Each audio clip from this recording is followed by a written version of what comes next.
नमस्कार दोस्तों।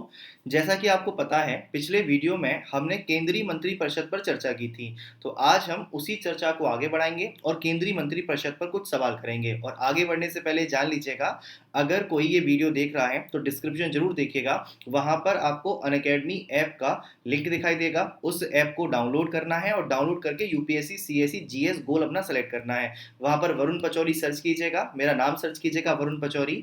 और वहां पर जो आपको कंटेंट अवेलेबल है उसको सब्सक्राइब कर सकते हैं, यूज कर सकते हैं। अगर आप फ्री कंटेंट भी इस्तेमाल कर रहे हैं तो सिविल हिंदी पीडिया कूपन कोड इस्तेमाल कीजिएगा, तो आपका फ्री कंटेंट एक्सेस हो जाएगा। अगर आप अनअकैडमी को सब्सक्राइब कर रहे हैं तो ध्यान रखिएगा, आप सिविल हिंदी पीडिया कूपन कोड इस्तेमाल कीजिएगा तो अच्छा खासा डिस्काउंट मिल जाएगा। ठीक है, चलिए तो फिर टॉपिक की शुरुआत करें।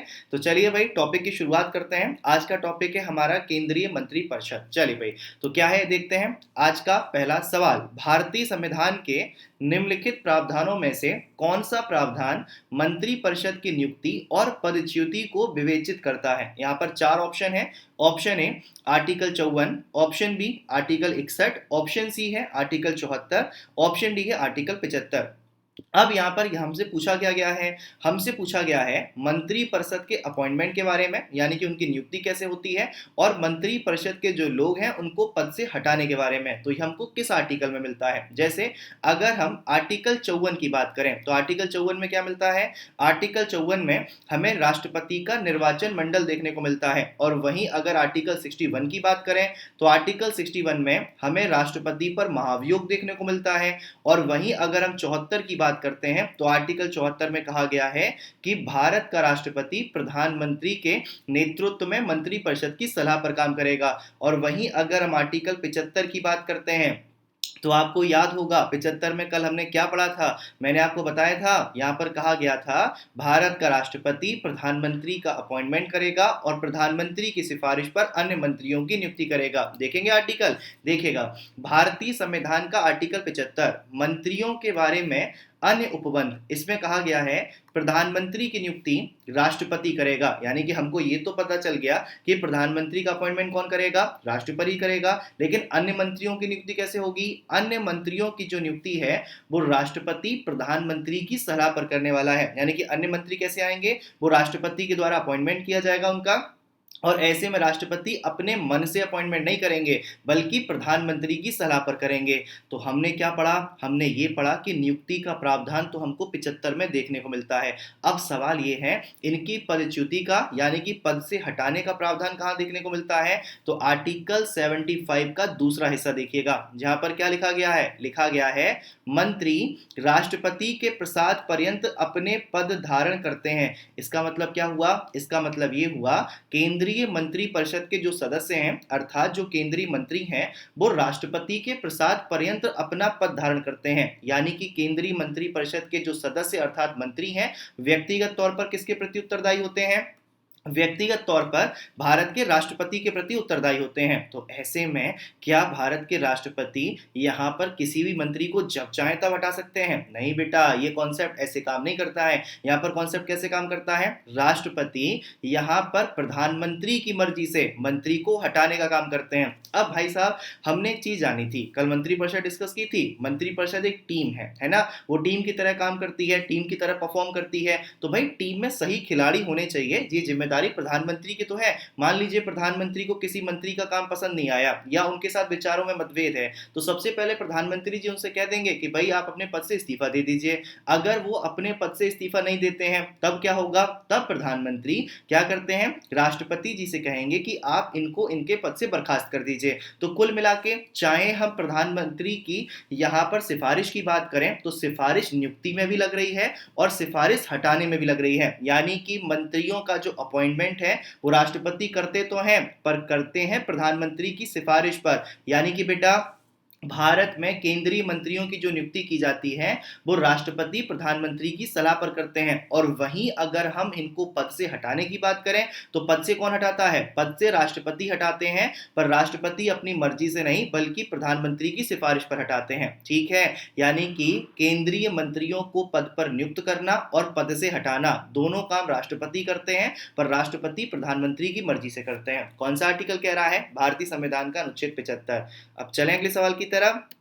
चलिए भाई, अब चलते हैं क्वेश्चन नंबर 2 की तरफ। क्वेश्चन नंबर दूसरा है, कैबिनेट का तात्पर्य क्या है? ऑप्शन ए, शासन के सभी मंत्रीगण। ऑप्शन बी, कैबिनेट स्तर के मंत्री। ऑप्शन सी, अपने सचिवों के साथ कैबिनेट स्तर के मंत्री। ऑप्शन डी है राज्य मंत्रीगण। कल हमने एक मुद्दा डिस्कस किया था, आपको याद है, मंत्रिपरिषद में कौन कौन होता है? मंत्रिपरिषद में 3 प्रकार के मंत्री होते हैं, कैबिनेट मंत्री होते हैं, राज्य मंत्री होते हैं और उपमंत्री होते हैं। तभी मैंने कल आपको बताया था कि मंत्रिमंडल में कौन शामिल होता है। मंत्रिमंडल में केवल एक प्रकार के मंत्री होते हैं और वो होते हैं कैबिनेट स्तर के मंत्री। कैबिनेट स्तर के मंत्री वरीयता में, यानी कि पदक्रम की बात की जाए, प्रतिष्ठा की बात की जाए, यहाँ पर सैलरी की बात की जाए, आपके सर्वोच्च स्तर पर दिखाई देते हैं। इसके अलावा कैबिनेट स्तर के मंत्रियों को हमेशा स्वतंत्र प्रभार दिया जाता है, यानी कि ये मंत्री जिस भी मंत्रालय में भेजे जाते हैं वे उस मंत्रालय के प्रधान होते हैं। तो कैबिनेट का तात्पर्य क्या है? कैबिनेट का तात्पर्य है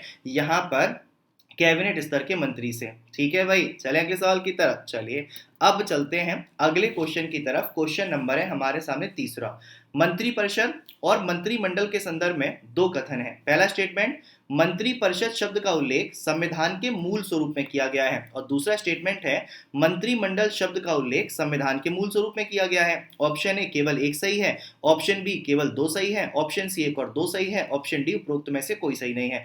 अब हमको यहाँ पर ये देखना है कि कौन सा स्टेटमेंट सही है और कौन सा स्टेटमेंट गलत है, और जो स्टेटमेंट सही होगा उसके आधार पर अपना आंसर यहाँ पर ऑप्ट करने वाले हैं। अब यहाँ पर अगर हम मंत्रिपरिषद शब्द की बात करें तो मंत्रिपरिषद शब्द हमको कहाँ देखने को मिलता है? भारतीय संविधान के आर्टिकल 74 में मंत्रिपरिषद शब्द देखने को मिलता है, आर्टिकल 75 में मंत्रिपरिषद शब्द देखने को मिलता है। लेकिन यहाँ पर मूल स्वरूप की बात की गई है, संविधान के मूल स्वरूप की। जिसका मतलब क्या हुआ? जिसका मतलब हुआ संविधान वो वाला जो लागू हुआ था 26 जनवरी 1950 में और जिसमें कोई संशोधन नहीं हुए थे, यानी कि ओरिजिनल संविधान में। क्या ओरिजिनल संविधान में मंत्रिपरिषद शब्द है? क्या ओरिजिनल संविधान में मंत्रिमंडल शब्द है? ये हमको देखना पड़ेगा। तो ऐसे में अगर हम आर्टिकल 74 की बात करें तो वहां पर ओरिजिनली मंत्रिपरिषद शब्द का इस्तेमाल किया गया है। आर्टिकल 75 में भी ओरिजिनली मंत्रिपरिषद शब्द का इस्तेमाल किया गया है। 74 में क्या लिखा गया था? भारत के राष्ट्रपति प्रधानमंत्री के नेतृत्व में मंत्रिपरिषद की सिफारिश पर काम करेंगे। और वहीं अगर 75 की बात करें तो 75 में कहा गया है मंत्रिपरिषद सामूहिक तौर पर लोकसभा के प्रति उत्तरदायी होती है। अब देखिएगा 74 में क्या लिखा गया? राष्ट्रपति को सहायता और सलाह देने के लिए मंत्रिपरिषद, राष्ट्रपति को सहायता और सलाह देने के लिए एक मंत्रिपरिषद होगी, यानी कि मंत्रिपरिषद शब्द हमको देखने को मिला। और जिसका प्रधान कौन होगा? इसका प्रधान प्रधानमंत्री होगा। फिर यहाँ पर देखिएगा भारतीय संविधान का आर्टिकल 75, इसमें क्या कहा गया है? मंत्रिपरिषद लोकसभा के प्रति सामूहिक रूप से उत्तरदायी होती है। तो मंत्रिपरिषद शब्द तो यहाँ पर भी इस्तेमाल किया गया। तो अब सवाल ये है, क्या मंत्रिमंडल शब्द संविधान में है?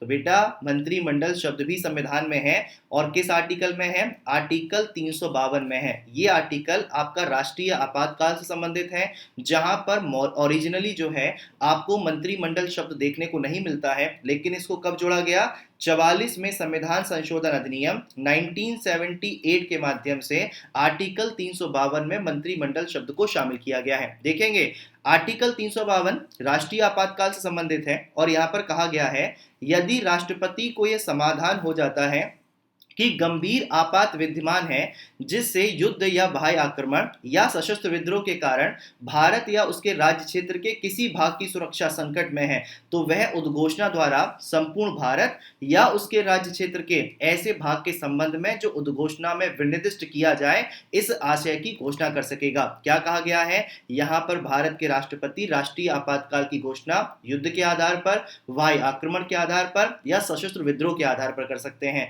अब देखिए आर्टिकल 352 का तीसरा हिस्सा क्या कहा गया है?